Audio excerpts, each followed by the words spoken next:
Allez, c'est parti pour le premier numéro de la journée. Messieurs et dames, bonjour et bienvenue. Bossolo Télévision, la seule chaîne au cœur des investigations, plus proche de vous. Boza et Belé, Bissika Bozoami, place aux élections, la campagne électorale. C'est depuis le 19 novembre 2023. Ça prendra fin le 18 décembre et le 20 décembre, c'est prévu le processus électoral, comme on l'avait annoncé pour les élections à la présidentielle, mais en même temps aussi, élection à députés provinciaux et nationaux, ça va se passer le 20 décembre. Ils étaient au nombre de 26 tout au début. Mais au moment où je vous parle, vous le savez tous que nous n'avons que 23 candidats à la présidence. Parce qu'il y en a eu 3 qui ont jeté l'éponge, ils ont préféré se rallier derrière un candidat. 23 qui restent dans la course. Qui de ce 23 sera réélu ou élu président de la République? Je parle de réélection parce que Tshisekedi lui-même est candidat à la propre succession. Mais pour les 22 autres candidats, Bazo Luka, Bazo a confiance, il y a Congolais. Boza Ibele, Bozo Landabiso. Alors, du côté des députés provinciaux, il y a plus de 49 000 candidats. Oh, il faut pas occuper le siège. Baza Kouele, la banane, Bakozala, 22 000 na niveau national. Bataille zali dure, mais que le meilleur gagne. Bozona nabiso na Lodja effectivement, bozana Sankuru, bozona nabiso na Lomami, bozana Bulungu, batu bazana Kisangani, na Pueto, bozana Kasenga Lubumbashi, bozana Lualaba. Je vous salue messieurs et dames, bandeko bazana Otobenga ganini Kikwit, na Pesibino Pembote, bozana Congo Central, na Madimba, na Beni, na Bukavu, partout Butembo, Uvira. Je vous salue avec espoir que nous allons passer des moments excellents.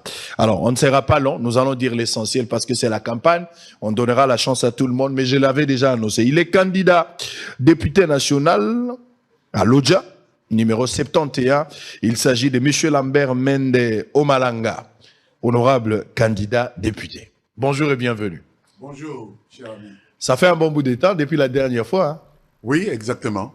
Tout le temps, déplacement, le travail aussi. Absolument. Je suis très content de vous revoir en parfaite santé. Alors, c'est déjà la campagne. Est-ce que vous êtes prêts? Vous vous sentez comment? 2006, aux Arana processus. 2011, aux Arana processus. 2018, aujourd'hui, 4 cycles électoraux aux Arana participer.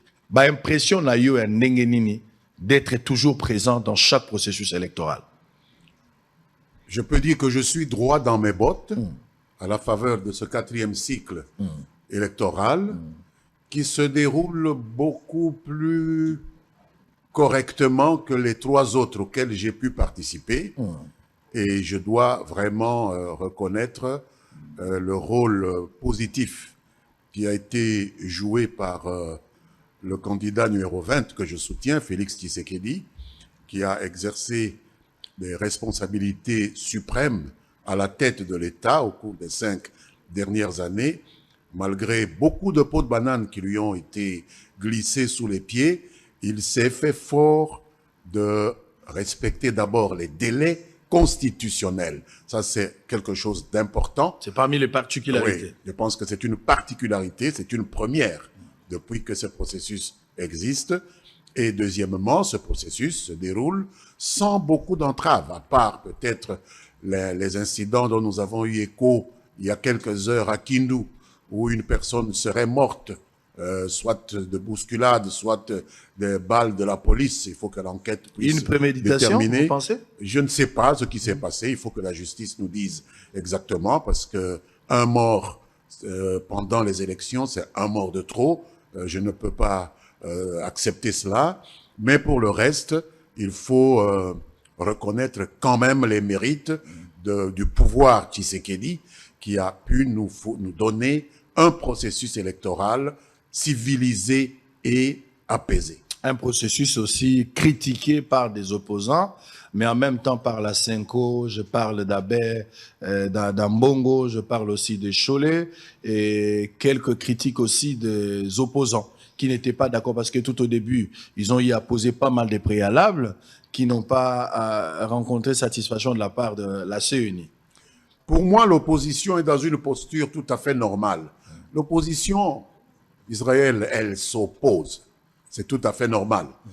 Je ne vois pas, même si Dieu le Père serait descendu du ciel pour nous organiser un processus électoral de la meilleure facture qu'il soit, l'opposition se serait opposée. Je pense que c'est de tradition, c'est tout à fait normal.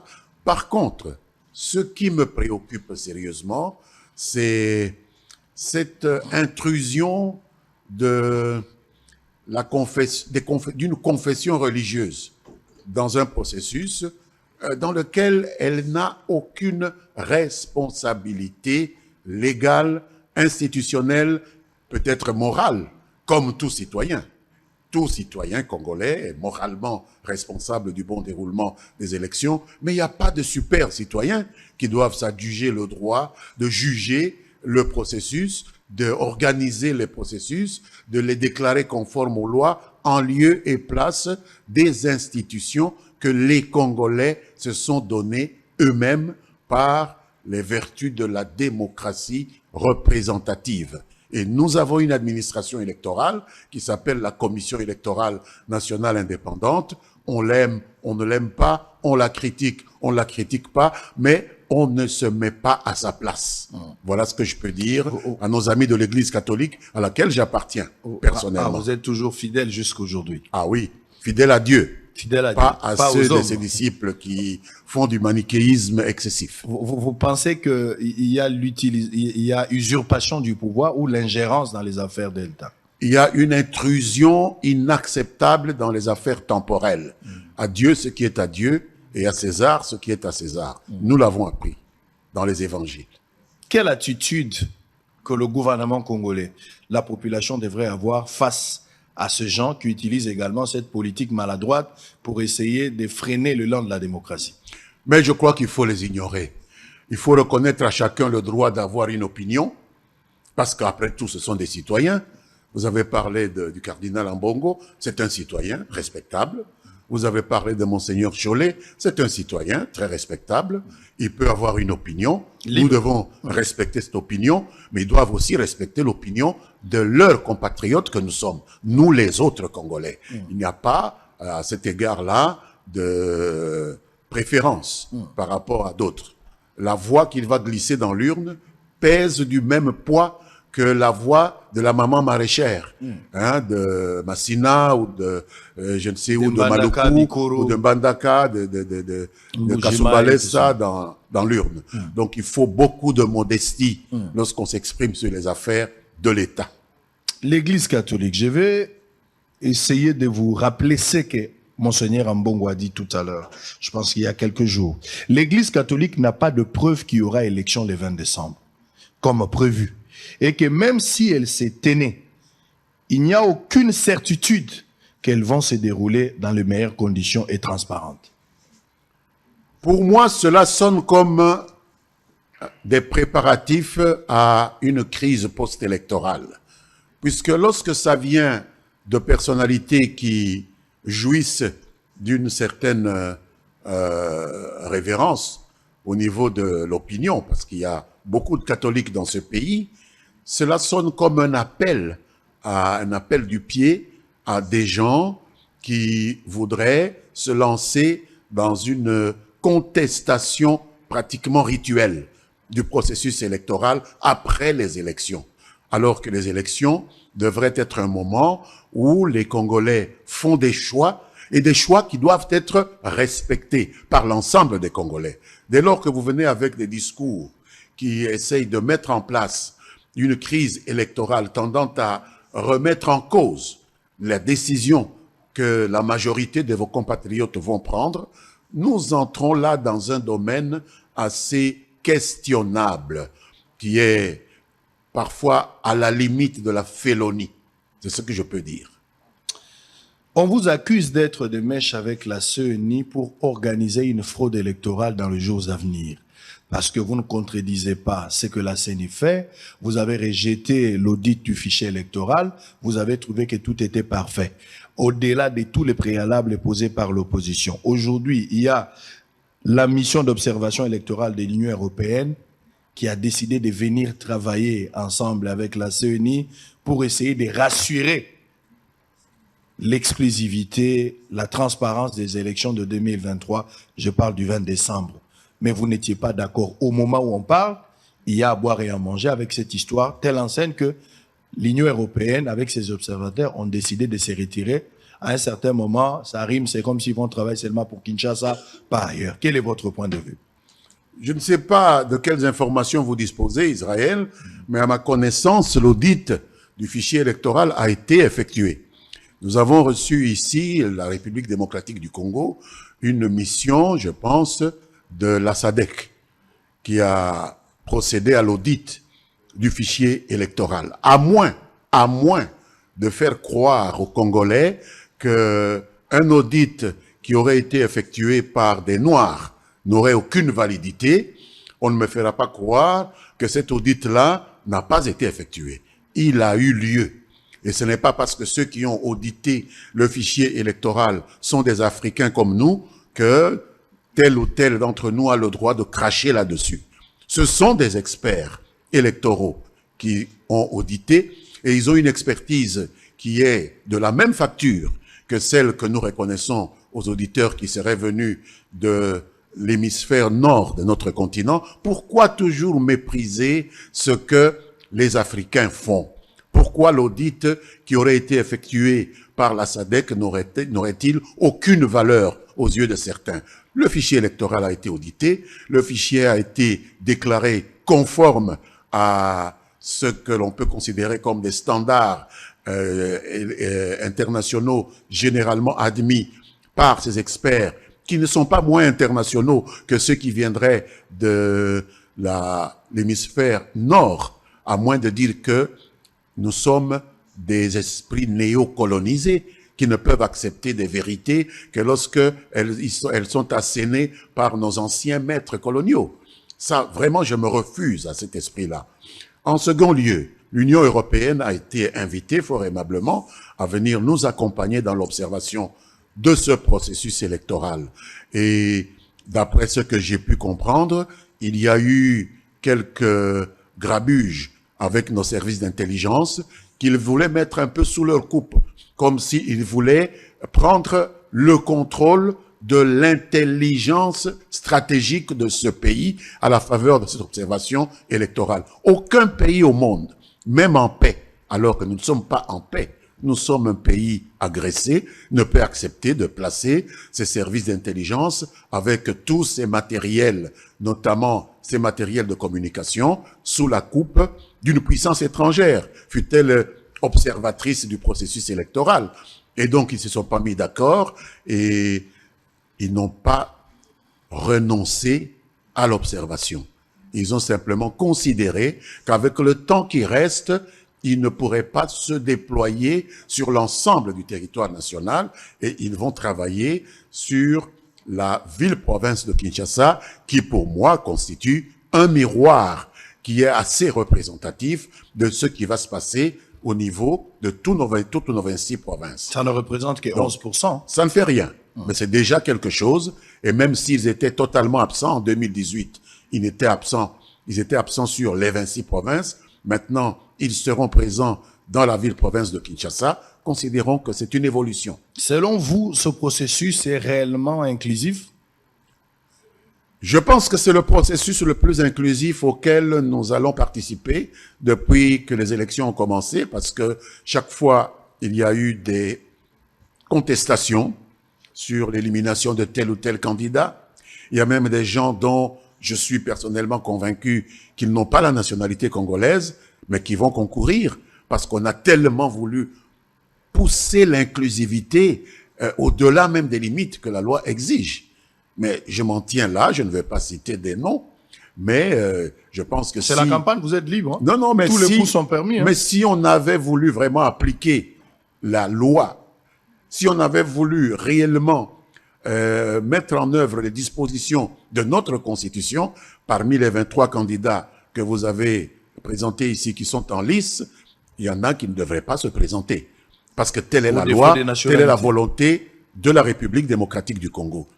Vous savez, nous venons d'apprendre le décès du docteur Henry Kissinger, un des esprits les plus brillants aux États-Unis, à l'âge de 100 ans, qui a certainement contribué énormément dans la politique des États-Unis d'Amérique au cours des années qui viennent de passer, mais qui n'a jamais pu être admis à postuler à la présidence de la République uniquement parce qu'il n'est pas né aux États-Unis, parce que telle est la volonté du législateur américain.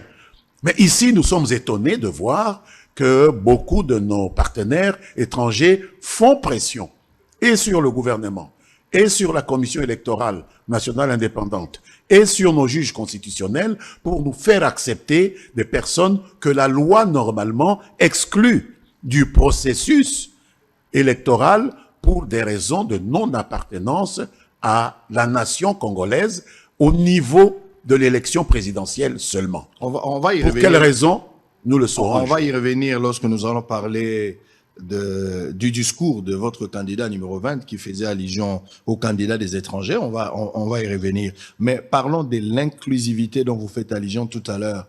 Si vous dites que ce processus est totalement inclusif, mais qu'est-ce que vous allez dire? Parce que dans ce processus, nous avons tous vu que les PPRD, votre ancienne famille politique, les FCC, n'a pas pris part ou ne prend pas part dans ce processus. En quoi est-ce que l'absence du PPRD FCC ne va pas discréditer ce processus en termes d'inclusivité?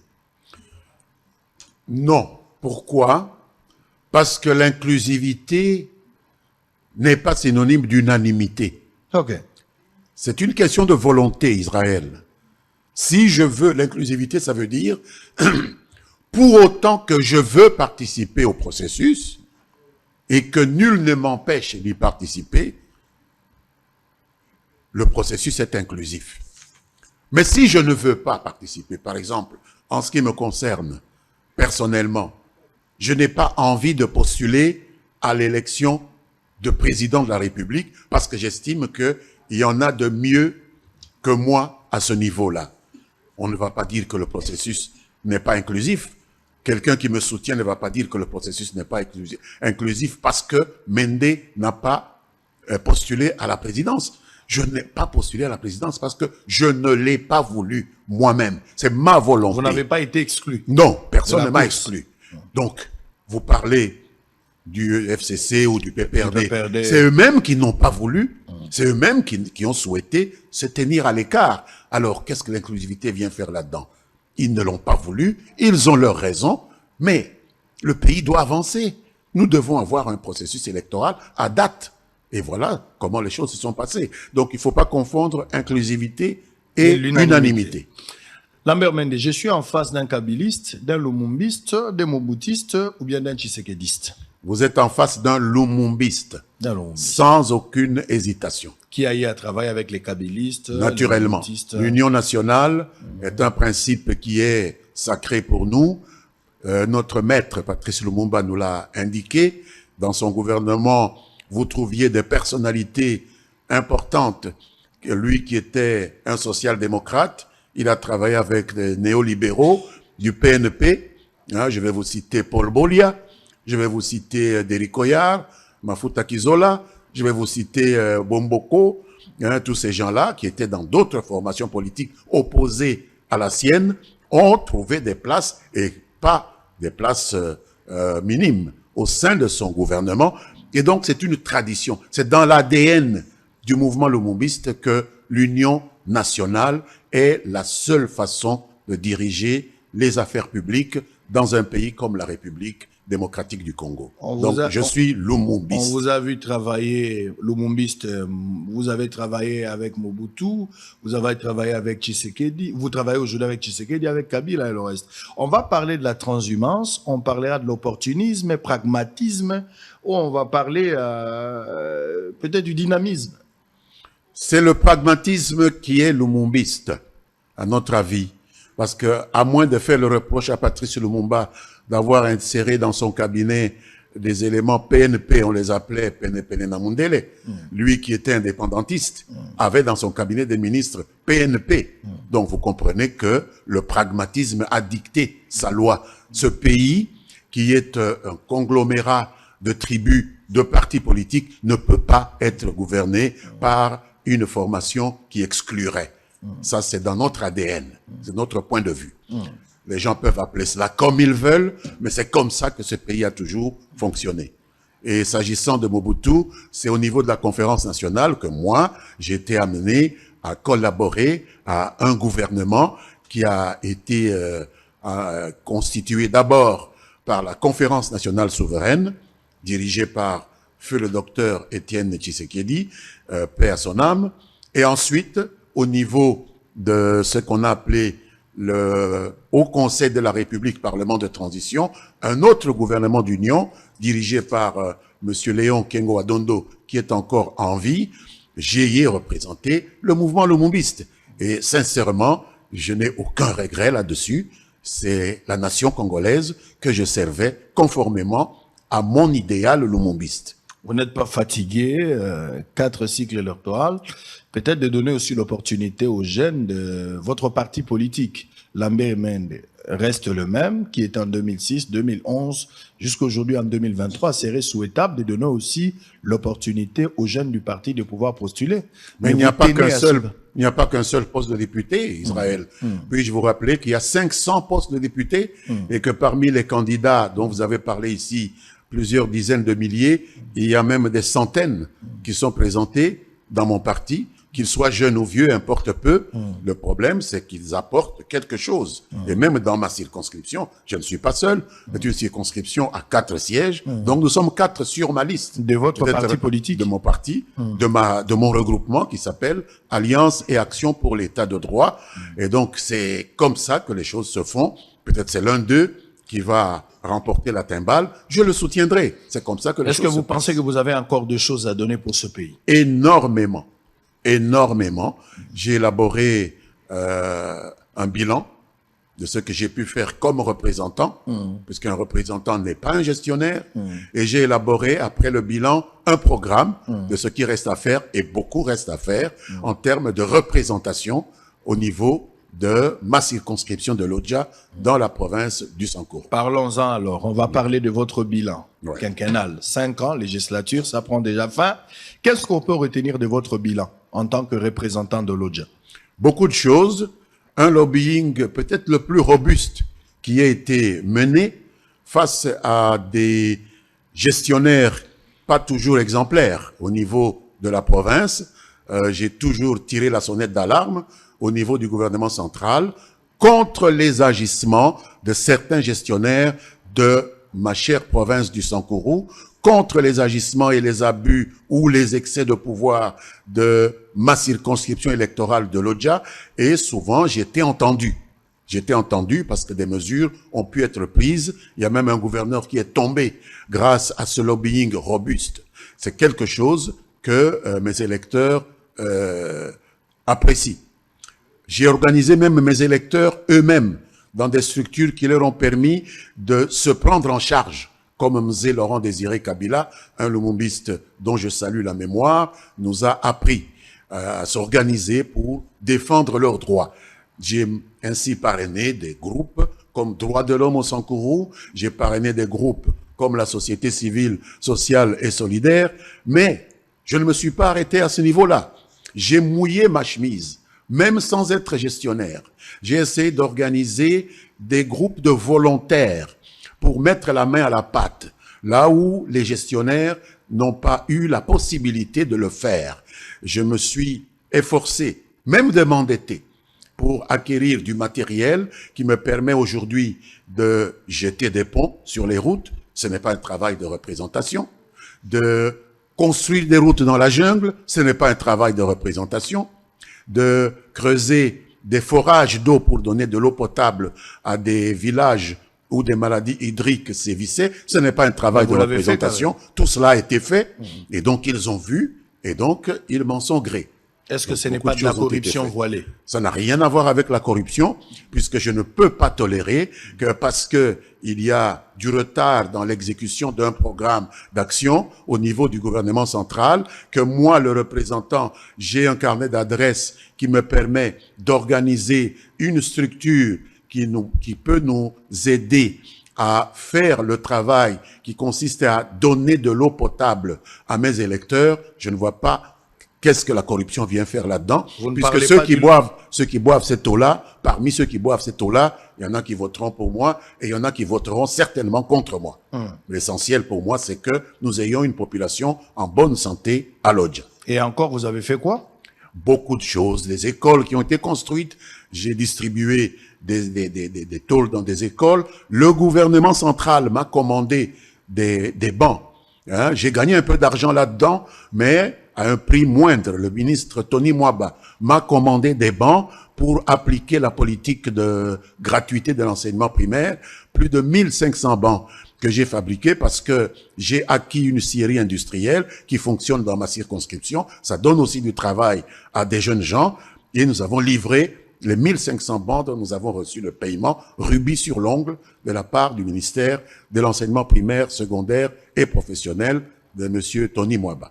Mais Lodja reste toujours enclavé jusqu'à ce jour. Lodja est enclavé. Aucune politique. Je vous informe que, contrairement à ce que vous semblez indiquer, il y a quelques jours, je me suis rendu à Lodja avec un de mes collègues et rivales, Charles Okoto. Nous nous sommes rendus là-bas avec le vice-président de l'Assemblée nationale, monsieur Mbata, pour lancer les travaux de réfection de la route nationale numéro 7 qui relie Kananga à Kisangani en passant par Lodja et qui est la route de désenclavement de la cuvette centrale parce qu'il passe par Lomela, Ikela, Isangi, etc.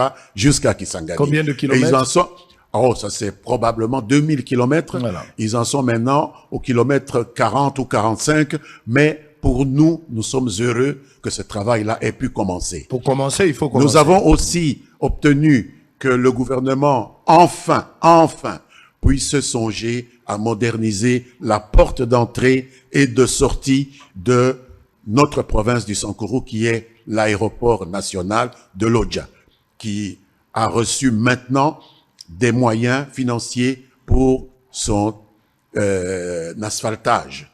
Et je pense que le chef de l'État va lancer ses travaux lorsqu'il va passer par là, au cours du mois de décembre.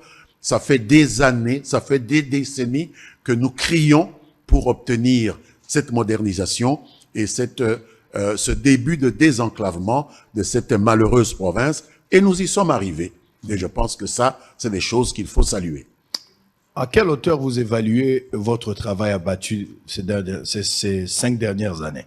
J'évite de me donner des points. Je préfère laisser ce travail aux électeurs eux-mêmes. Ils savent ce qu'ils font. En tous les cas, j'ai produit un dépliant où je donne en français et en langue otetela, puisque je respecte beaucoup ma culture, mon bilan et mon programme.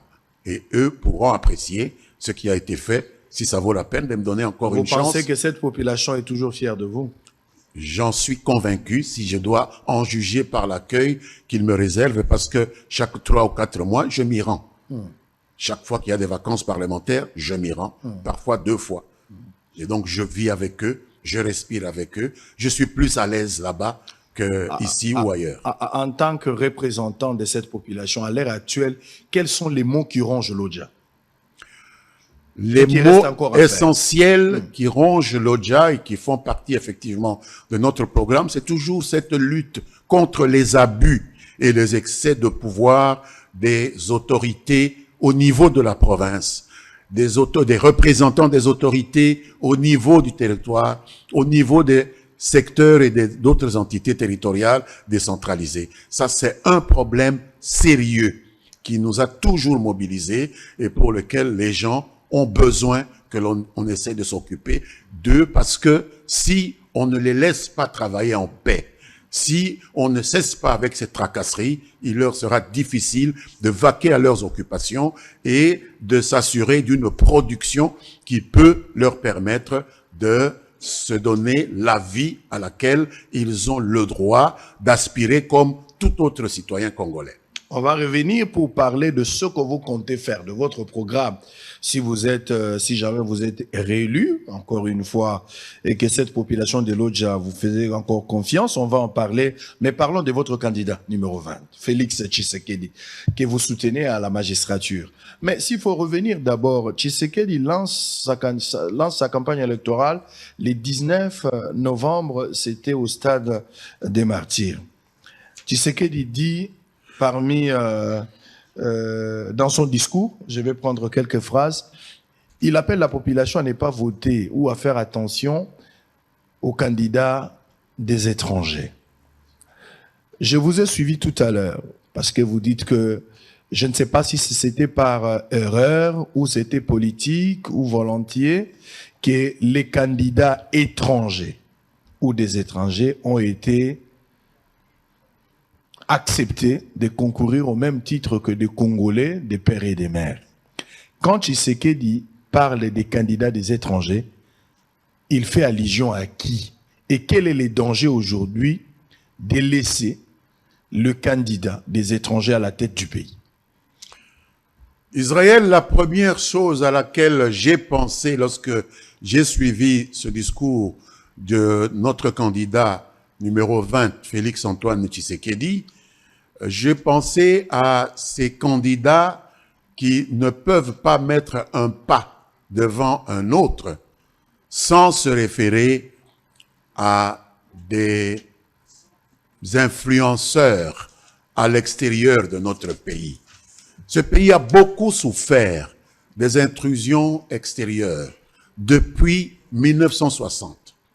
Nous-mêmes, nous avons perdu notre maître qui a été assassiné dans des conditions que vous connaissez, affreuses, odieuses, suite à ces intrusions extérieures de l'étranger. Donc nous sommes extrêmement sensibles, nous comme lumumbistes, à ces intrusions extérieures. Or, vous savez bien que parmi ces candidats, et je pense que c'est d'eux que le président Félix Tshisekedi voulait parler, il y en a qui n'ont pas trouvé mieux pour essayer d'harmoniser les programmes qu'il voulait présenter à notre population que d'aller à l'extérieur de la République démocratique du Congo.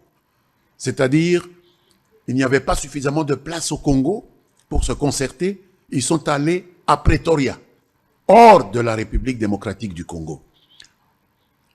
Invités par, d'après ce qu'on a dit, un groupe qui s'appelle ITI, à laquelle s'était joint la fameuse fondation Kofi Annan, que nous avions vu à l'œuvre à Genève en 2018, pour essayer de faire un guet-apens ou hijacker le processus électoral de 2018 en faveur des influenceurs occidentaux pour trouver un candidat commun qu'ils n'ont même pas réussi à trouver.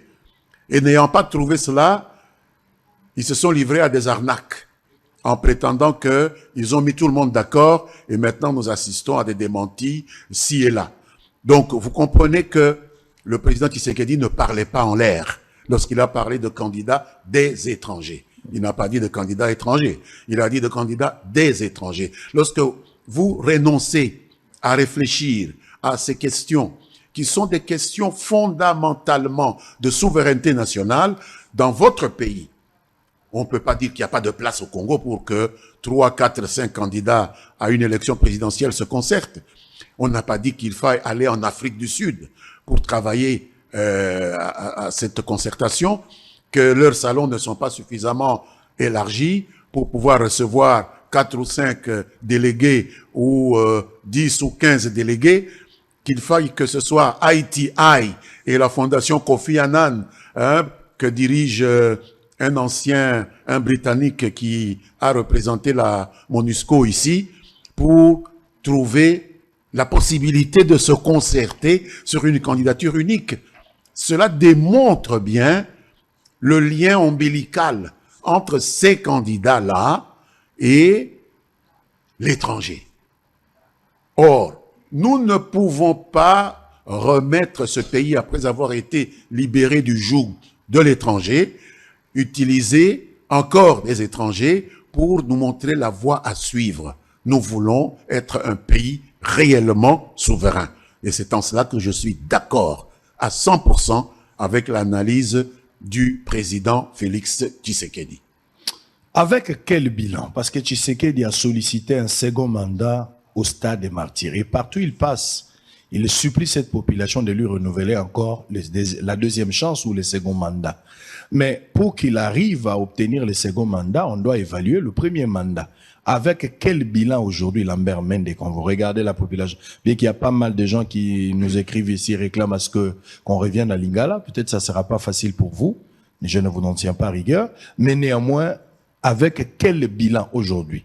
On peut regarder de Congolais, on peut regarder plus de 100 millions de Congolais et Félix Tshisekedi solliciter encore un second mandat. Pour avoir fait quoi? Israël, le bilan de Félix Tshisekedi est largement positif. Selon vous? Pourquoi je le dis? Ce n'est pas qu'il a résolu tous les problèmes auxquels nous, Congolais, sommes confrontés. Nous avons suffisamment de problèmes, mais il faut voir dans quelles conditions il a pu travailler, et c'est à partir de cette évaluation que l'on peut apporter un jugement positif et objectif à l'action qu'il a entreprise. Tout d'abord, lorsque Félix Tshisekedi arrive au pouvoir à la fin 2018, début 2019, il met en place avec son prédécesseur Joseph Kabila, avec qui j'ai travaillé, un gouvernement d'union nationale, conformément à cette vision que j'ai toujours défendue, que nous sommes un pays composite, qu'on ne peut pas diriger avec une seule pensée, la pensée unique. Et pendant 2 ans, Félix Tshisekedi roule sur des pots de banane, va de pot de banane en pot de banane, au point même qu'il a pu parler d'humiliation successive. C'est-à-dire 2 ans passent sans qu'il puisse exercer pleinement la mise en œuvre de la vision dont il était porteur, puisqu'en fait, c'est à lui qu'on a donné des suffrages. Même si au niveau de l'institution gouvernement, il y a eu une mise en commun des efforts, d'abord, nous sommes un système semi-parlementaire, donc semi-présidentiel. Il y a des pouvoirs importants au niveau de la présidence, mais qui ont été entravés pendant ces 2 ans. Donc on lui a soustrait pratiquement. À peine a-t-il balayé la table pour essayer de récupérer la situation en créant l'union sacrée de la nation, nous avons eu ce mal qui a répandu la terreur dans le monde entier, dont tout le monde entier était frappé, la pandémie à Covid-19, qui a impacté négativement et la conduite des affaires politiques, des affaires économiques, des affaires sociales de tous les pays de la planète, pas seulement la République démocratique du Congo. Et lorsqu'il y a des gens qui veulent porter des jugements un peu hâtifs, je demande simplement par quelle alchimie nous, RDC, nous aurions été épargnés des conséquences de la pandémie à Covid-19 qui impactait l'ensemble du monde entier. Ça nous a pris au moins 1 an et demi. Il reste quoi? Il reste 1 an et demi jusque maintenant, à peu près 2 ans, disons-le. Et c'est pendant les 2 ans que Félix Tshisekedi a essayé de mettre en place les jalons d'une politique que moi j'ai qualifié auprès de certains de vos confrères, qui relève de ce qu'à Paris on appelle le wokisme. Le wokisme, c'est quoi? Le wokisme, c'est la sensibilité aux injustices sociales dont Félix Tshisekedi est porteur. La gratuité de l'enseignement fondamental. L'idée qu'on ne peut pas discriminer des enfants qui ont le droit d'avoir le même accès à l'enseignement fondamental en donnant cette possibilité uniquement aux enfants de familles plus ou moins aisées, au détriment des enfants de familles dont les parents tirent le diable par la queue. C'est un principe constitutionnel, un principe que nous avons inscrit dans la Constitution. Je le sais puisque je suis un des rédacteurs de cette Constitution de 2006, la gratuité de l'enseignement. Mais que nos gouvernements successifs, auxquels j'ai personnellement participé n'ont pas eu la détermination ou le courage, parce qu'il faut une certaine courage, frisant même la témérité, parce que cela a un coût extrêmement élevé, que de le mettre en pratique. Tshisekedi a dit, on va le faire. Et il l'a fait. Et nous avons eu comme conséquence dans quelles conditions? Plus de 5 millions d'enfants qui auraient dû rester hors de l'école, qui sont dans des écoles. Quelles que soient les conditions inappropriées. Je vous ai dit ici que moi, personnellement, dans mon Sankourou, on m'a commandé de manière tout à fait inattendue 1500 bancs qu'on m'a payé pour essayer de résoudre ce problème-là, le gonflement de l'effectif des enfants dans des écoles primaires. J'ai livré ces bancs, j'en suis heureux. Peut-être que ce n'est pas tout, il fallait peut-être 15 000, mais on m'a commandé 1500. Dans des écoles en paille, construits en paille. Ça ne fait rien. Moi, j'ai livré moi-même 8000 tôles pour aider le président à atteindre cet objectif. D'autres Congolais aussi l'ont fait. Mais il a eu ce courage-là. C'est lui qui nous a invités à donner à tous nos enfants la même chance. Peu importe les conditions. Ça part du wokisme. Peu importe les conditions. Quelles que soient les conditions. Parce que j'ai entendu quelqu'un me dire, oui, mais il n'y a pas de cantine. Non, Rome ne s'est pas fait en un jour. Il a fallu construire d'abord peut-être le Colisée, et puis après l'atrium, etc. Donc ce n'est pas en un jour. Il vient de faire juste 1 an et demi, 2 ans de mandat plein sur les 5 ans. Donnons-lui la chance de terminer, ce pourquoi il a déjà jeté des jalons de manière aussi volontariste. Deuxième élément, vous avez la gratuité de la maternité qui vient d'être lancée dans certaines provinces. On me dit par exemple que ce qu'on donne pour suppléer à ces frais que les familles devaient payer pour les femmes qui doivent aller accoucher paraît insignifiant. Et moi, je dis toujours, comme les Chinois, que même une distance de 1000 km commence par le premier pas. Mais que ce qui est essentiel pour moi, et pour la plupart de nos concitoyens, c'est le fait qu'aujourd'hui, aucune femme dans une province comme Kinshasa, où la gratuité de la maternité est d'application, ne peut se voir fermer la porte d'une maternité parce qu'elle n'a pas payé. Je suis d'accord pour cette volonté. Ça, c'est déjà quelque chose. Je suis d'accord pour cette volonté manifeste, mais il ne faudra pas aussi prendre des décisions irréfléchies. Il n'y a pas d'irréflexion là-dessus. Mais exactement, parce que c'est du volontarisme. Je ne refuse pas cette volonté dont vous faites allusion ici, ou vous vantez même. Mais prenons aussi mettez des mécanismes d'accompagnement. Bien sûr, il y a des mécanismes. Pour rendre quand même votre décision mais les mécanismes, c'est quoi? D'abord, à l'impossible, nul n'est tenu. Je parle de bâtiments. Mais bien sûr. Je parle de matériel. Il y a des constructions. Il y a des constructions qui sont faites. Et de ces constructions-là. Il n'y a pas de nouvelles constructions pour le moment. Mais si, il y a des hôpitaux là où vous avez envoyé des gens. Je peux vous citer. Bien sûr. Je peux vous citer des hôpitaux. Je vous ai dit que Rome ne s'est pas construite en un jour. De référence, ici à Kinshasa et ailleurs. Citons le plus grand hôpital. Vous allez me dire qu'il n'y a rien qui est fait. Mamayemo, il n'y a rien qui est fait. Israël, à quelques pas de vous ici.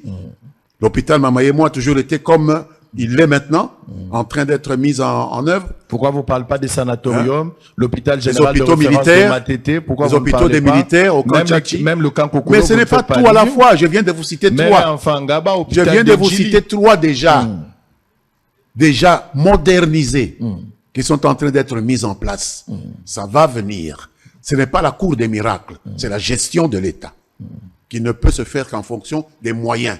Et les moyens, on augmente ces moyens au fur et à mesure que les années passent et que nous produisons, puisqu'il n'y a pas un État-providence. Il n'y a pas un Dieu qui fait tomber la manne. C'est ce que nous produisons qui doit être encadré et orienté vers ces investissements. Je pense que nous nous mettons d'accord là-dessus. Selon vous? Donc il n'y a eu que 2 pour le bilan de Tshisekedi. Non, il n'y a pas que 2.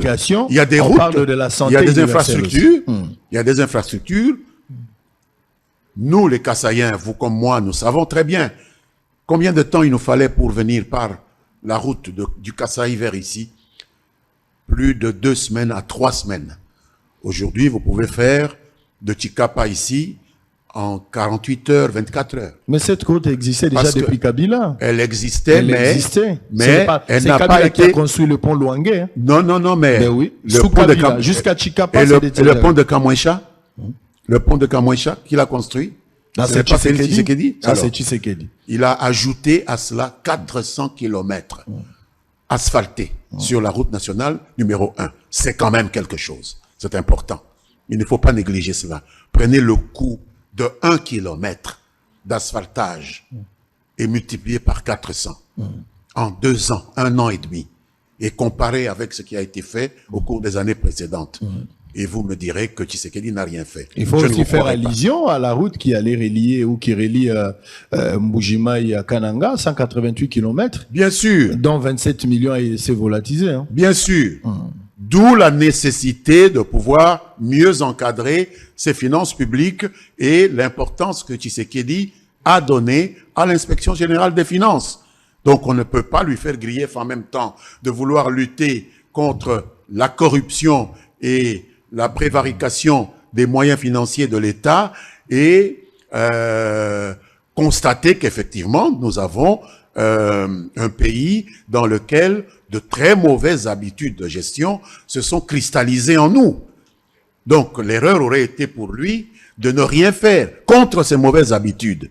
Et ce qu'il a fait contre ces mauvaises habitudes, c'est de donner du pouvoir à M. Alinguete et à son inspection générale des finances, qui font un travail remarquable. On ne peut pas dire que ce travail est achevé, mais reconnaissons-lui au moins à M. Tshisekedi d'avoir mis les pieds à l'étrier à l'inspection générale des finances pour essayer de lutter contre ces prévarications dont vous donnez un exemple avec l'échec de la route entre Mbujimayi et Kananga. Voilà.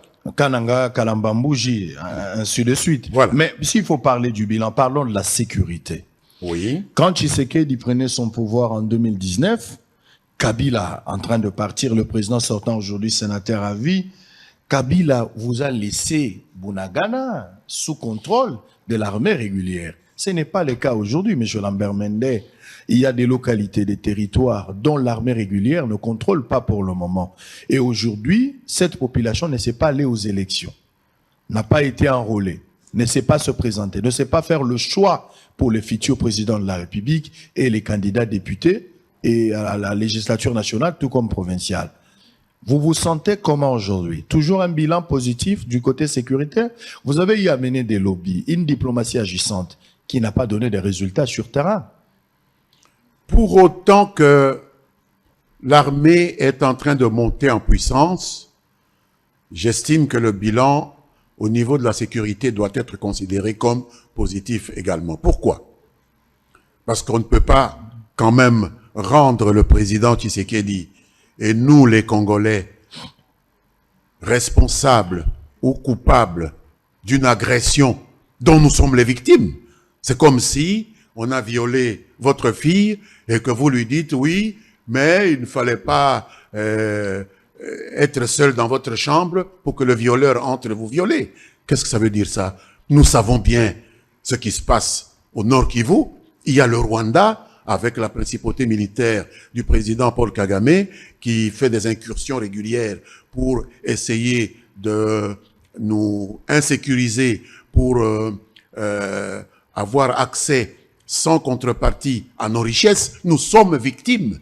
La République démocratique du Congo, Tshisekedi est victime de cette agression. Le pays dont il a la charge est victime. Je ne pourrais pas imaginer qu'un Congolais bien dans sa peau puisse rendre son pays responsable d'une agression dont il est l'objet, dont il est la victime. L'essentiel, ce qu'on attend des autorités, c'est de donner à l'armée les moyens de mieux défendre son territoire. Et quels sont ces moyens? La loi de programmation militaire que nous sommes en train d'exécuter. Rien que pour cet exercice, le budget affecté à l'armée dépasse le milliard. Jamais nous n'avons atteint même la moitié de ce montant-là. Pour cet exercice, nous avons voté la mise en place, la création de la réserve nationale.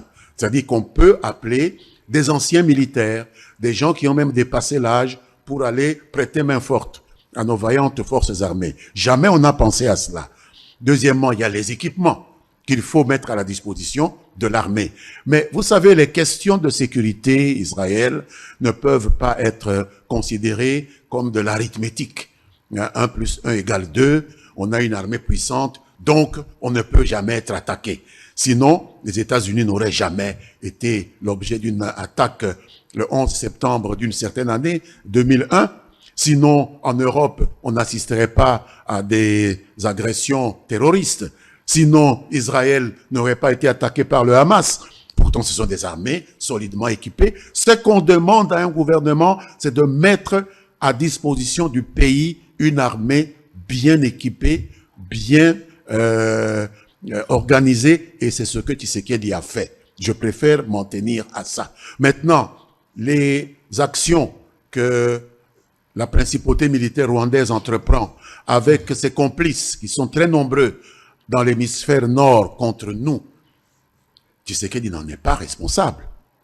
Mais il répond à cela. Lui, au moins, parmi tous ces 23 candidats, il est l'un des rares à nommer le mal par son nom, à dire qui nous agresse. Il y en a qui sont même incapables de dire le Rwanda nous agresse, de dire Kagame nous agresse. Cela ne suffit pas. C'est important, Israël. Identifier le mal, identifier le mal. C'est important. Faire la promesse aussi, c'est bien. C'est exactement. Mais arrêter l'hémorragie en est autre. Mais bien sûr, pour arrêter l'hémorragie, il faut des moyens. Mais ces moyens, il a déjà commencé à les mettre en place. Et je vous répète que ce ne sera jamais la cour des miracles. Il faut commencer quelque part. Mais Moïse Katumbi l'a promis dans 6 mois, il mettra si jamais il est président de la République. Mais c'est des promesses. Mais dans 6 mois, il mettra excusez-moi, mais c'est des promesses. Quel jour Katumbi a fait des choses? Il n'a fait que promettre. Il a été déjà gouverneur du Grand Katanga pendant 12 ans. Qu'est-ce qu'il a fait au Katanga? Que des promesses. Délester les gens qui faisaient leurs activités économiques de leurs activités pour s'en mettre plein les poches. Ça ne peut pas tenir lieu de programme. Je suis désolé. Dans 6 mois, il ne fera rien. Vous ne croyez pas? Qu'est-ce qu'il peut faire? C'est tout à fait normal. Ce sont des bonnes guerres. Hein, qui n'a pas politique. Prenons le Grand Katanga. Dans ce Grand Katanga qui a été découpé en 4 provinces, vous avez une des provinces qui devient aujourd'hui pratiquement la plus riche. La capitale mondiale du cobalt, qui est à Kolwezi. Moïse Katumbi a été gouverneur de cet espace-là, non découpé, non démembré. Et pour aller vers la capitale mondiale du cobalt, comment nous y allions? Il fallait atterrir à Lubumbashi et prendre des routes brinque-ballantes pour rejoindre Kolwezi. Tshisekedi arrive et nous voyons s'ériger un aéroport international à Kolwezi. C'est-à-dire quoi? C'est-à-dire un investisseur qui a besoin de venir amener ses capitaux, donner du travail à nos enfants, donner des capitaux à notre trésor, peut quitter Bruxelles, peut quitter Johannesburg, peut quitter, je ne sais pas, Nairobi et atterrir à Kolwezi. Ce que Katumbi en 12 ans n'a pas fait, Tshisekedi l'a fait en 5 ans, dont 3 lui ont été retirés par les défis dont je vous ai parlé ici. Il faut quand même reconnaître cela et ne pas comparer ce qui n'est pas comparable. Pourquoi le Congolais ne doivent pas voter Katumbi? Pourquoi le Congolais doit faire confiance à Tshisekedi? Je n'ai pas envie de dire aux Congolais pourquoi ils ne doivent pas voter tel ou tel. Peu m'importe. Tout le monde a le droit d'imaginer qu'il peut faire des choses. En quoi est-ce que Tshisekedi est mieux? Je ne crois pas en M. Katumbi, je crois en M. Tshisekedi. Je préfère parler de M. Tshisekedi.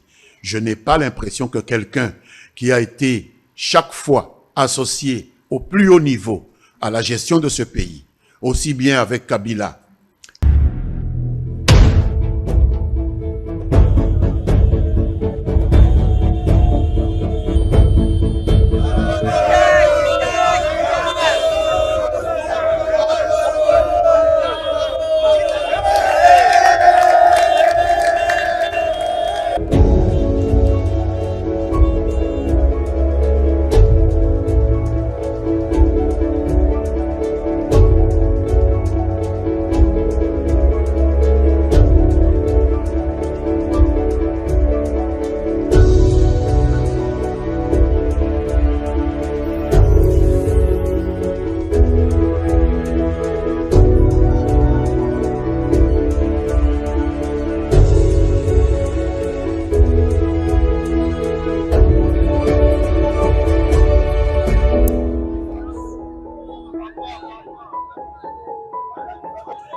Nayebisaka bino ke makambo ebanda botala na nzela.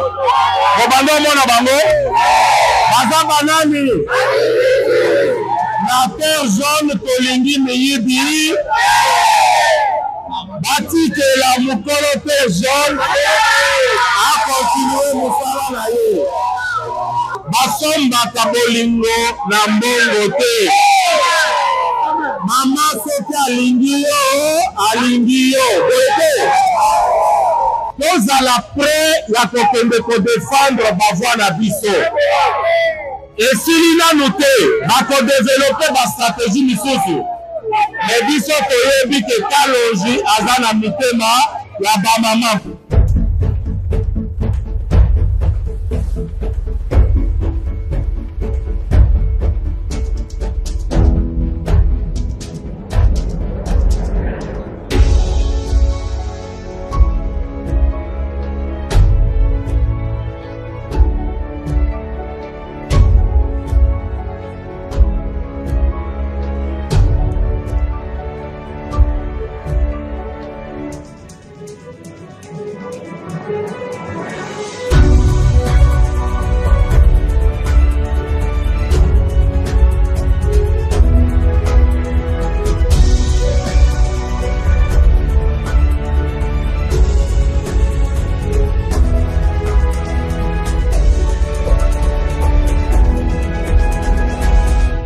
Allez, toutes nos excuses pour ce désagrément. On va terminer avec messieurs Larmin Mende. On était en train de parler de la sécurité. C'était la sécurité.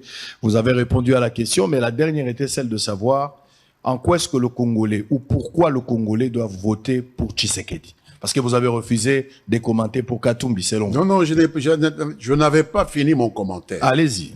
Mon problème, c'est que j'ai difficile à soutenir un candidat qui a pris l'habitude, au cours de toutes ces années que nous connaissons, que nous l'avons connu, de se débiner chaque fois qu'une élection approche, se débiner du groupe dirigeant auquel il appartient, pour ne pas avoir à assumer les aspects les plus questionnables du bilan et se présenter comme un homme nouveau qu'il n'est pas. Il l'a fait avec Kabila en 2016. Il le répète avec Tshisekedi. Il était dans l'Union sacrée. Il avait des ministres au gouvernement. Et lorsqu'approchent les élections, il se débine pour charger Tshisekedi de tous les aspects questionnables du bilan, parce qu'il y a toujours des aspects questionnables. Dans un bilan, il y a du bon et du mauvais, parce qu'on n'est pas au royaume du paradis. Et assumer malicieusement le rôle d'un homme nouveau qu'il n'est pas. Monsieur Katumbi n'est pas un homme nouveau. Il a été au PPRD et il s'est débiné du PPRD à l'approche des élections. Il a été dans l'union sacrée et il s'est débiné de l'union sacrée. Parce que les choses n'ont pas marché. Non, il se débine toujours à l'approche. D'accord avec la politique. Et il ne se rend compte de cela, Israël, qu'à l'approche des élections. Vous savez, ça fait 5 ans quand même. Mais il est loyal. Il est resté loyal avec Kabila pendant 2 mandats. Ce n'est qu'à l'approche des élections. Il a jugé bon que Kabila n'était plus. Ce n'est qu'à l'approche des élections. C'est une décision réfléchie. Non. Ce n'est pas réfléchi. C'est de la manipulation. Et je pense que les électeurs comprennent cela comme cela. C'est pourquoi nous devons faire confiance en des gens qui s'assument, qui savent prendre sur eux ce qu'il y a de bon et ce qu'il y a de questionnable. Vous ne pouvez pas jouer au petit malin avec tout le monde. À la fin, on finit par vous découvrir. Lambert Mende, on doit faire confiance à Tshisekedi parce qu'il s'assume. C'est ça la raison majeure. Non, j'ai parlé du wokisme, parce que c'est quelqu'un qui est tout à fait sensible aux injustices, ce que l'autre n'est pas. Mais c'est sous le Nous savons ce qui s'est passé avec Kabasele, lorsqu'il était gouverneur du Katanga. Kabasele en est mort, lorsqu'il lui a arraché sa petite mine, lui qui était gouverneur. Nous le savons bien. C'est tout à fait contraire à ce que Tshisekedi peut faire. Nous savons chacun un passé, Israël. Les problèmes avec vous, vous avez peur des Katumbi. Oh, je ne pense pas que nous puissions, au niveau de ceux qui soutenons Félix-Antoine Tshisekedi, avoir peur d'une personne qui a peur de s'assumer. Non, loin de là. Alors, qu'est-ce qu'on peut attendre de Tshisekedi dans les jours à venir, si jamais il est réélu pour un second mandat? Tshisekedi nous a présenté un programme fort détaillé lorsqu'il est venu au Parlement. Il a donné une synthèse de ce programme lorsqu'il a parlé au stade des martyrs. Et il le fait pendant qu'il est en train de passer par là, en disant qu'il voudrait terminer les chantiers dont il a jeté les jalons et dont je vous ai indiqué quelques-uns ici, parce que le temps nous fait défaut. Nous pourrions en parler jusqu'à cette soirée. Mais il voudrait terminer à jeter les jalons. Et les jalons ont été effectivement jetés. Lorsque vous considérez pour les étudiants tout ce qui a été fait, ces aménagements des établissements que nos enfants fréquentent au niveau universitaire, le transport des étudiants, la route vers Kimwenza, tous ces moyens que dans les limites du budget qui est disponible, les efforts pour donner de l'emploi aux nouvelles générations, l'amélioration même des recettes du trésor public. Nous sommes passés des réserves de change de 800 millions à plus de 4 milliards. Il faut quand même reconnaître qu'il y a des choses qui ont été faites et qui peuvent être améliorées. Donc, la conclusion qu'il avait donnée au Parlement, c'est ça que moi je peux donner à vos auditeurs et à vos téléspectateurs. Avec ce budget fantaisiste qui n'impacte pas le social de Congolais. Même si le budget était de 50 milliards ou de 60 milliards, avec un pays aux dimensions d'un continent, ça n'aurait pas été suffisant. Nous en sommes à 16 milliards. Reconnaissez qu'il nous a fait passer de quelques centaines de millions à 16 milliards. Au moins, c'est déjà un début. Nous avons tendance à voir un Tshisekedi qui, au départ, lors des élections de 2018 à la campagne, qui a promis, comme les autres candidats le font aujourd'hui, mais aussitôt arrivé, il a d'autres réalités. Quel conseil vous allez donner peut-être aux autres candidats, comme Tshisekedi? Bon, je sais que Tshisekedi n'a plus à promettre comme les autres qui n'ont pas encore été élus, mais pour les autres candidats qui promettent sans pour autant avoir le contrôle, les réalités, les méandres qui entourent la gestion du pays. Parce qu'on peut beau bien promettre et pour ne pas être en mesure de le réaliser, comme Tshisekedi a eu pas mal des embûches quand il est arrivé au pouvoir, notamment avec le fameux budget. Il a parlé des 80 milliards pour son quinquennat, dont il n'est pas en mesure aujourd'hui de nous présenter ce 80 milliards de dollars. Mais il n'a pas été loin de 80 milliards quand vous additionnez tout ce qui a pu être collecté par le Trésor public au cours des 5 années, malgré ses problèmes, parce que il n'appartenait pas à Tshisekedi de prévoir qu'il aurait ses pots de banane avec le FCC. Il ne lui appartenait pas de prévoir qu'on aurait le Covid-19, à moins d'être doué de pouvoir de divination. Il ne lui appartenait pas de savoir que Kagame allait attaquer notre pays, à moins d'être un féticheur, ce qu'il n'est pas. Donc, ce sont des choses réelles qui sont advenues et qui ont pu impacter négativement ces projets qu'il avait développés. Mais on n'est pas très loin de là. Passer de quelques centaines de millions à 16 milliards, excusez du peu, mais c'est quand même quelque chose. C'est important. Un bilan boiteux avec une justice très, Ce n'est très pas faible. boiteux. La justice... Laissez-moi vous parler parce que Tshisekedi lui-même a reconnu qu'il n'a pas réussi. Mais lorsqu'il parle de la justice, il faut le féliciter. Combien de chefs d'État sont capables de se remettre en cause jusqu'à ce point-là? Le wokisme, j'insiste. Cette capacité, cette sensibilité aux injustices. Lorsqu'il remet en cause la justice et qu'il dit aux juges de assumer leurs fonctions correctement. Lorsqu'il va gronder un gouverneur à Mbandaka en lui disant « Tu es mon représentant, mais tu n'as pas le droit de te rendre justice à toi-même. » Lorsqu'il va à Mbuji-Mayi et qu'il dit à un gouverneur « Je n'ai pas envie que tu me parles de ce que la justice fait ou ne fait pas. Des gens qu'on arrête parce que tu es d'accord avec eux et qu'on ne devrait pas arrêter. J'ai besoin que tu parles de développement et que tu laisses la justice fonctionner en toute indépendance. » C'est quelqu'un qui comprend les fondamentaux d'un état de droit dans lequel la justice doit être indépendante, y compris de lui-même. Parce qu'il a dit à ce gouverneur-là, la justice est indépendante, même de moi. La justice dépend de ses propres principes. Donc c'est quelqu'un qui pratique des vertus républicaines. Et il y a peu parmi les candidats ici qui répondent à ce profil. C'est pourquoi nous le soutenons. Non, mais Mukwege le répond parce qu'il a toujours été aux côtés des femmes violées. Il a développé l'essence d'humanisme très, très élevée. Il a vécu avec ces femmes, il les a réparées. Aujourd'hui, Mukwege pense être aussi à la hauteur de régler la situation par rapport à de problèmes qui dérangent le Congolais dans l'ensemble. Je ne voudrais pas minimiser l'action du docteur Mukwege en faveur de nos sœurs, de nos mères qui ont subi toutes les atrocités que nous savons.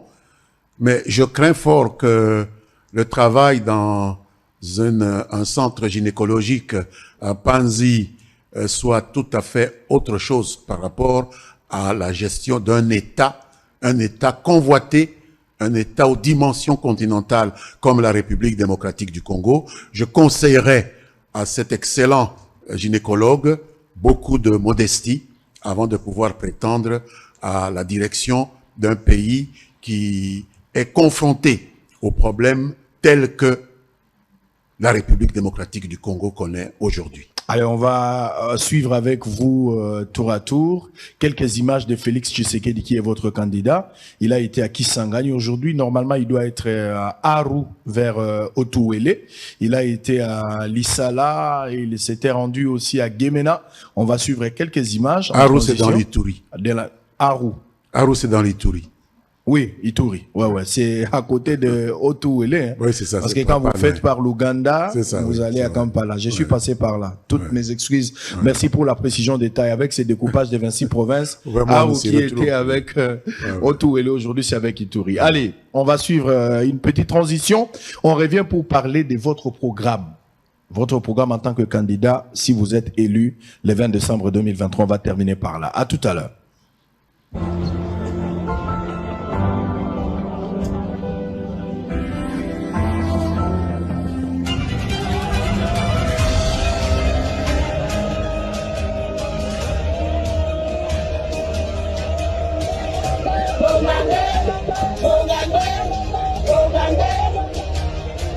Toza ba chef coutumier territoire Bumba toyo ya mamokonzi ya ekolo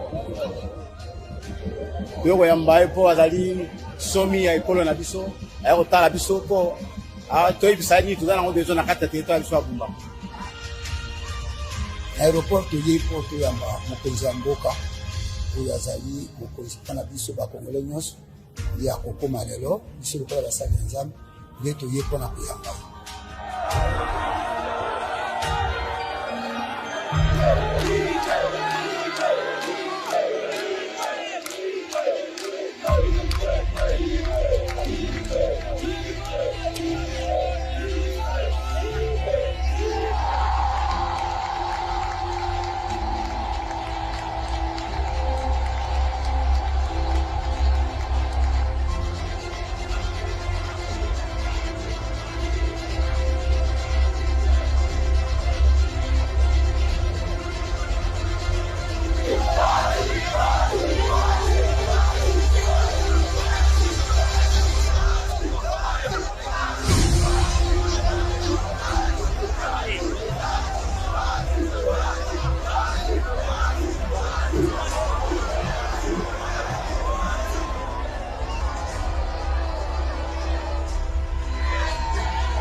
tozali peza makasi ya komona bino uta na miati mabele ya Grand Équateur abandaki na Gemena naleki na Zongo naleki na Banaka naleki na Ambwene naleki Lisala Badolite naye kozukisa awa na Bumba namoni nano boyambi ya ndenge wana.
Selon promesse où appelle Sibiso, Biso peut faire la confiance pour qu'on puisse aller voir la date est le 20 décembre.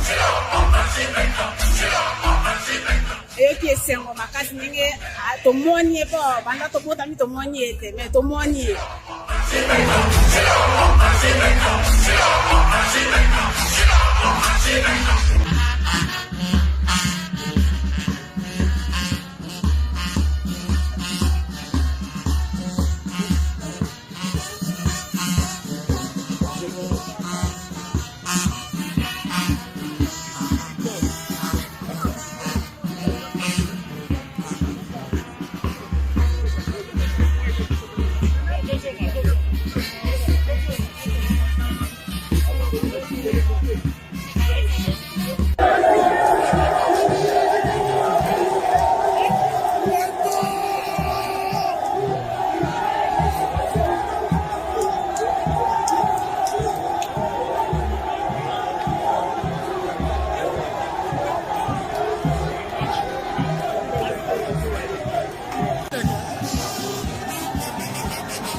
Allez, merci beaucoup. Pour terminer avec Monsieur Lambert Mende. Là, vous voyez le président de la République, votre candidat numéro 20.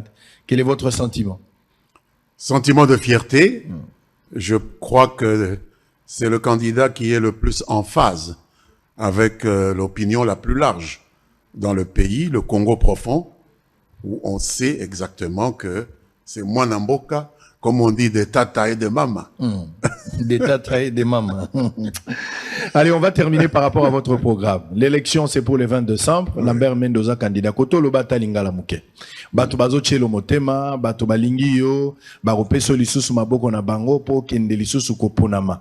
Ozali candidat numéro 71 na Lodja. Donc ce moto ake na urne a poni 71 c'est a poni Lambert Mende. Après c'est sous confiance po zonga lisusu na kati ya lisolo.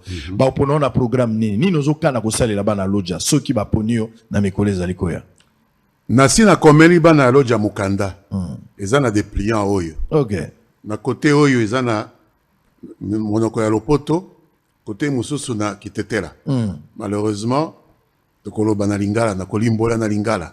Oyo na komi na kitetela. Ngala komi yo kape kitetela mwa muke muke. Naza na po ya liboso. Na koloba na kitetela pe na limboli. Likambote. Okeke chelo wa wiwe lembela kaso. Elingi koloba ko bongola makambo ya mikano epa na biso pour ba abus eleki trop na ba kondi ya mike baza komonisa bato pasi. Po ya mibale ezali tokomia waboke londo longoso ilo wa mvudu la etadimbo. Elingi koloba kotongisa pe kobongisa ba balabala na ba infrastructure bandako o ya leta bandako ya bana kelasi bandako ya ba hôpitaux toko continuer kosala musala po to bandaki déjà toko bana kosala musala wana.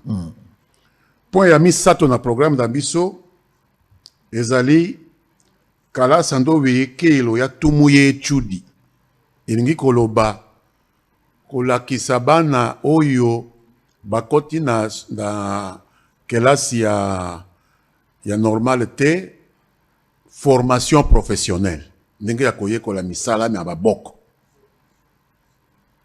Point ya minei ezali ekimanyelo kabane basonja de ango elingi koloba kosalisa baye bazali kokabola mwa biloko ba commerçant po ba commerçant bazana pasi mingi kopesa bango maboko kopesa bango maboko.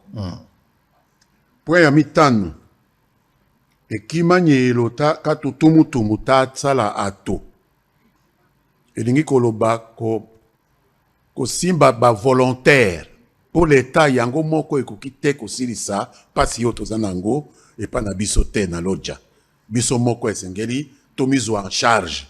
Donc tokozala kopesaka bato wana oyo basa kosorganize na baassociation na bango bamibongisa bango moko tokopesaka bango maboko.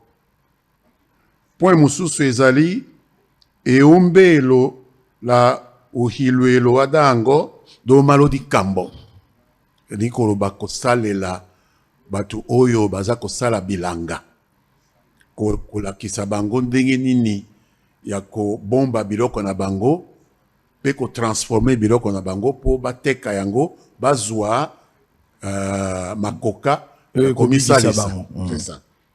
Pe point ya kosukisa oyo eleki munene na français tolobaka en anglais last but not least oyo eleki munene mama na likambo shidia to kumbe tala maasaso elingi koloba kosilisa mwa makambo mikakatano oyo tozali kati na biso bana ya tata moko oyo tovivaka na loja to na Sankuru.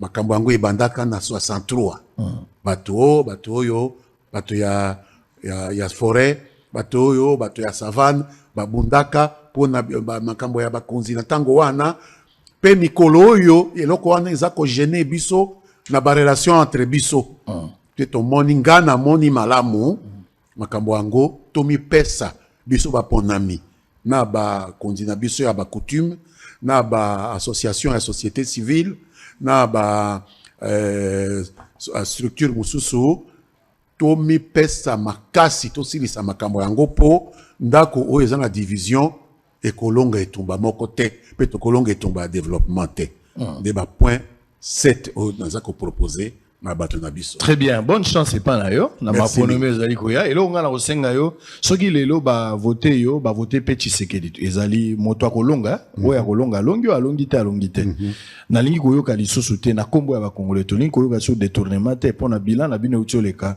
ba détournement samaki mingi wana oyebi yango pe pesa gisoni makasi eza soni mais eloko tokoki koloba ete Tshisekedi alakaki biso te kakotia biso na paradiso te. Tshisekedi aye alobi akobundisa bisaleli ya mabe. Donc mabe ezali. Mabe eza na bomoto na biso. Mais tozala na courage ya kobundisa yango. Donc déjà alakisi biso volonté na ye. Ba pouvoir apesi na inspection générale des finances. Ba pouvoir apesi na Senaref, va pouvoir apesi na Cour des comptes. Ndenge azako tout a cete na baye bazuzi. Basala misala na bango na ndenge elongo bani. Il a kisi biso ke mutu oyo aza vraiment na makanisi ya kubongola makambo na makambo wana to bongola makambo ya kosilisa makambo ya mabe wana. Ram pe boko simba lisute. Nayebi makambo ya ram te na koki koyebisa yo te ke nayebi makambo nyonso te. Eza eloko batu bazwaki eske esalisaki mpona kotonga ba projet mususu. Je vais essayer de me renseigner pour ne pas essayer à nous malam. Allez, Tokomi Nasuka, Bandiko Bazota Layo, Lambert Mende, candidat numéro 71, la Loja, Baoyo, Bazon di Mate, que Félix Nde Sengeli Azonga. Bao Bazon di Mate, et Sengeli Baponayo. Bato Bazali Ebele Baokoneko, Pona Meke Mokolowana, Bakozwa Destin, Abangona Maboko. Ba candidat président Bazali Ebele, bienvenue au soutenir numéro 20, ba candidat député Bazali Ebele. Nini okoyebisa mwasi waza na Lomela, mwasi waza na Bulungu, waza na Mbujimai, receveur, chauffeur, mécanicien, étudiant ou yazui carte électeur pour pona le 20 décembre.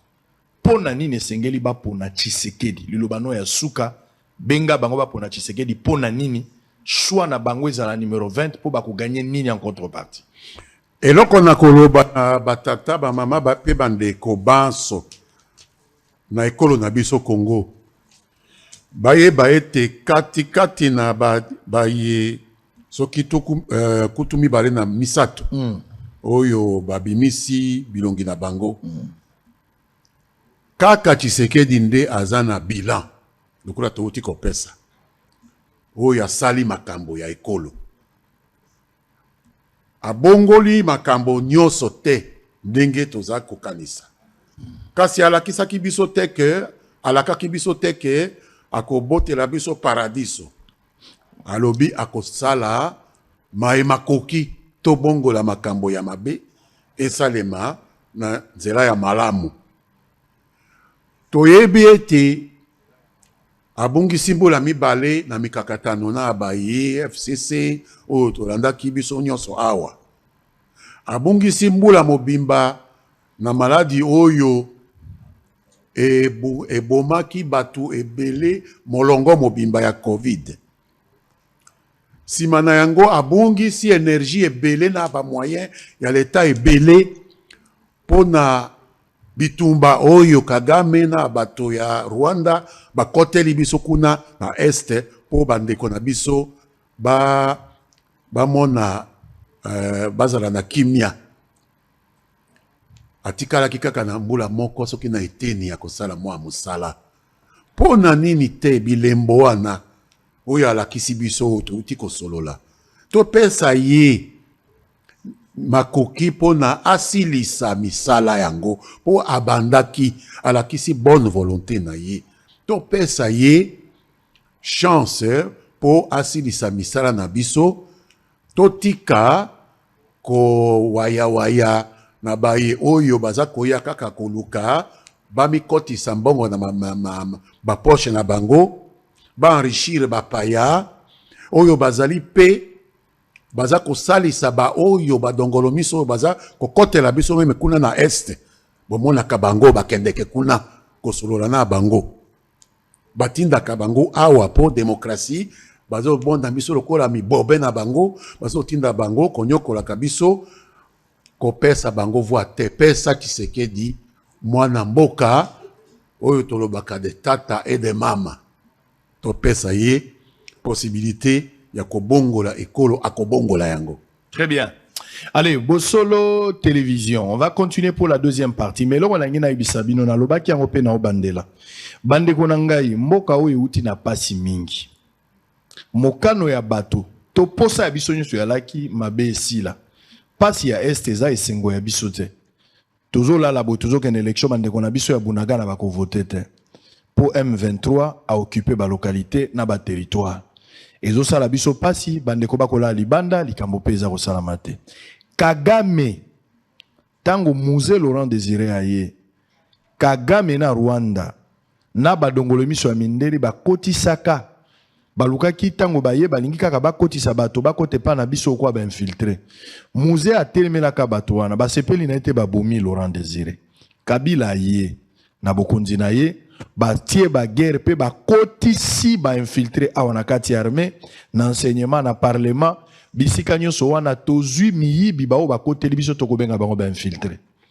Lelo ndenge tozali bato wana 20 ans après bakoli ba mosusu bazo ko kalisusu ko pesa te pa ya Kagame ba rapport ndenge ezalaki misusu bakufi misusu pe bakimi Kagame bakoluka bazongisa lisusu bato na bango na kati infiltration enyokoli biso oyo Monisco apesi résultat te lelo yaza okenda mais baza koluka bazongisa lisusu bato yango moni balobaki dialogue awa mboka pe boyi dialogue c'est-à-dire Kagame akomi na kokoso moya kokotisa bato eza lisusu te bayetiko na bapaya ngana koloba candidat des étrangers te moi je parle de l'étranger ngai na koloba étranger moto azali mouta akozwa kombo na bino akolia na bino akokabela bino mbongo akosombela bino mapango akokunda bibembe na bino me azaka kaka mopaya mbeto ya kolala bawela kana mopaya ta za moto ya mikolo azoleka mwana moto Melisie Libele na 4 ya kotuna moboti ne azawapi nakozongela ka exemple mingi na lobi moninga na ngai yeyo kombo na ya Bedashu moninga malamu tovanda kana ito solola ka pe lelo to okutana après midi Abedashu azobenga nga pe nazobenga oh mai Abedashu tango Abedashu atinda kama ya labi moninga na ngaza na pese maboko na fin du mois ou fin de l'année so to komi ko sala makamba ko lia Abedashu lobi moninga za na entreprise ngala za na basoso na baloso na tindela na sepelaka na bike na moninga azokanisa ngai lokola pesa ki ngai soso lokola kundaki tata to mama lokola pesa ki mai lokola kabaki elamba nde pesi Abedashu droit aya ko postuler lokola président de la République wana nde ko simba te na yebisi bino soki congolais moko asali malamu te bolongola ebotia congolais mosusu mais botia mopaya te aza mouta un incirconcis aza na eloko ya malamu akopesa pa na bino te c'est le soir qui détermine les origines si on est fils moto aza mopaya akozalaka mopaya tina suka akozalaka kana agenda akoyala lokola mwa meme mais azali nkosi bozo bokola na ndako suka koso mokolo ndako bozala mayele makambo ya l'église basango ezala shole ezala mbongo ezala mukuna ezala kankenza ezala dodo kamba en général je parle des confessions religieuses boyoka lokuta na bangote pasteur abbé monseigneur boyoka bangote bazali ba électeur lokola yo lokola ngai bakende ko voter à titre personnel bakoki pe ko tia commentaire lokola congolais azali libre ko commenter sur l'actualité ya mboka naye mais bazana monopole te bazana absoluté ya koloba na bino ko bango balobi nde komi bibile eza lokuta pe na sukisi na boy na ebisaki bino ki arbitre aleki nganga na makasi ata ozwi ki sepa ya nganga soki arbitre a siffle bi wana te kokota te ata ko sango pasteur ayebiso ke yonde moto gagner soki seni akati likambo te ozosaka nde lokuta mayele no ekosila première partie Sili on se retrouve à tout à l'heure pour la deuxième partie.